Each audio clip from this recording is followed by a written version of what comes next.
اللہ مومنوں کا ولی، اللہ کیا ہے؟ مومنوں کا ولی، اللہ ولی ہے، اللہ کی صفت کیا ہے؟ اللہ ولی ہے، اللہ بھی ولی ہے۔ ادھر فرمایا الا ان اولیاء اللہ، یہ بندے میرے ولی ہیں، اللہ بھی ولی، داتا صاحب بھی ولی۔ اب جب کہتے نہیں صفت برابر ہو تو شرک ہوتا ہے، داتا کی صفت برابر ہوئی تو تجھے تکلیف ہوئی، اب ولی کی صفت برابر ہوئی، اب کیوں نہیں تکلیف ہوئی؟ اب بھی سوچو نا، اللہ بھی ولی، داتا بھی ولی، اب کیوں نہیں شرک ہوا؟ تو ماننا پڑے گا کہ صفات برابر ہونے سے شرک نہیں ہوتا۔ اب اللہ فرماتا اللہ ولی الذین آمنوا، اللہ مومنوں کا ولی ہے۔ اللہ کی شان کیا ہے؟ یخرجہم من الظلمات الی النور، اللہ کہتا ہے میری شان کیا ہے کہ میں ظلمت سے نکال کر نور میں لے جاتا ہوں۔ ظلمت سے نکالنا کس کی شان؟ اللہ۔ ظلمت سے نکالنا کس کی شان؟ اللہ۔ نور میں لے جانا کس کی شان؟ اللہ۔ آپ 13ویں پارے کے بنی سورۃ ابراہیم کے اندر اللہ فرماتا ہے انزلناہ الیک لتخرج الناس من الظلمات الی النور، محبوب تیری شان بھی یہ ہے، تو بھی ظلمت سے نکالتا ہے، نور میں لے جاتا ہے۔ سبحان اللہ۔ اب بتاؤ شرک ہوا کہ نہیں ہوا؟ وہی شان اللہ کی، وہی اللہ کے محبوب کی۔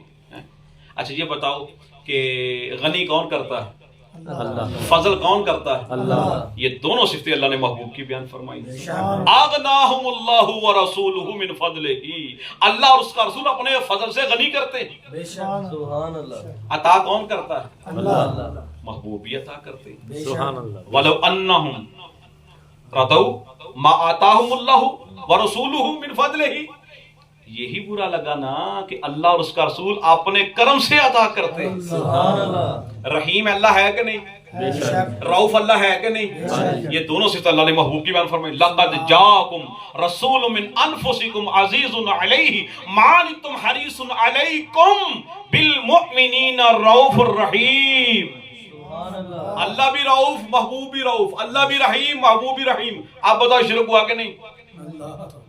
کتنی صفات برابر ہوگی نا یار، صفات برابر ہونے سے شرک نہیں ہوتا۔ یہ بخار چڑھا ان لوگوں کو شرک کا، کہتے ہیں شرک ہے، ایسے شرک نہیں ہوتا۔ اب دیکھو کتنی صفات، اب پاک کون کرتا ہے؟ ولیکن اللہ یزکی من یشاء، اللہ پاک کرتا ہے، اور یہی صفت اللہ نے محبوب کی بیان فرمائی وَيُزَكِّهِ وَيُعَلِّمُهُ الْكِتَابَ وَالْحِکْمَةَ۔ محبوب تو بھی پاک کرتا ہے، سبحان اللہ۔ اللہ بھی پاک کرے، محبوب بھی پاک کرے، اللہ بھی غنی کرے، محبوب بھی غنی کرے، اللہ بھی کرم کرے، محبوب بھی کرم کرے۔ کتنی صفات اللہ نے محبوب کو عطا کی ہیں، لہذا صفت برابر ہونے سے شرک نہیں ہوتا۔ اب دیکھو اور آپ مثال آپ کو تو بڑی واضح کہ ہم نماز پڑھتے ہیں، اللہ کی سب سے سرتاج عبادت نماز ہے۔ تکبیر تحریمہ کا مطلب ہوتا ہے کہ بندے نے ہر دنیا کے کام سے توبہ کر لی، کلام تام سب کچھ اب ختم۔ تحریمہ یعنی ہر چیز اب حرام ہو گئی، سلام نہیں کرے گا، کلام نہیں کرے گا، طعام نہیں کرے گا، کھائے پیے گا نہیں، سلام نہیں کرے گا۔ تکبیر تحریمہ کا مطلب یہ ہے اب ہر چیز ختم ہو گئی، چھوڑ دی۔ اب اس کا مطلب یہ ہے کہ بندے نے جب نماز شروع کی تو ہر کام چھوڑ کر اللہ کی طرف متوجہ ہو گیا۔ اور نماز ہے کیا؟ واقعی الصلاۃ لذکری، میرے ذکر کے لیے اللہ کا فرماتا نماز قائم کرو، تو اللہ کا ذکر ہے نماز۔ تو نماز کیا ہے؟ مخلوق سے کٹ جانا، مالک سے جڑ جانا، سبحان اللہ۔ اللہ سے جڑ جانا۔ ہم قیام میں جڑ گئے اللہ سے، رکوع میں جڑ گئے، سجود میں جڑ گئے، کتنا جڑ گئے اللہ سے، اتنا جڑ گئے، ہر ایک کو ہم نے چھوڑ دیا، ہر ایک سے بے نیاز ہو کر مالک کے در پہ جھک گئے، اللہ کے در پہ جھک کے اللہ سے اتنا جڑ گئے کہ سب سے تعلق توڑ لیا۔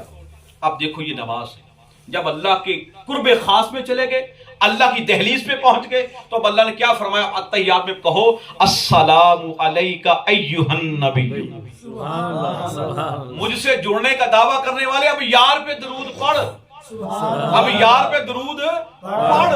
مولا نماز تو تیرے لیے شروع کی تھی، نماز تو تیرے لیے ہوتی ہے، یہ محبوب کا ذکر کہاں سے آ گیا؟ اب یہاں کہیں شرک تو نہیں ہو رہا؟ یاد تو تجھے کرنا ہے، سجدہ تو تجھے کرنا ہے، یار کہاں سے آ گیا؟ جب تیری دہلیز پہ بیٹھ کے تجھ سے جڑ گئے، اب کہتا ہے یار پہ درود پڑھو۔ اللہ نے فرمایا نادانو، تمہیں عبادت کا پتہ ہی نہیں، جس میں یار نہ ہو وہ عبادت نہیں، شرارت ہوتی ہے۔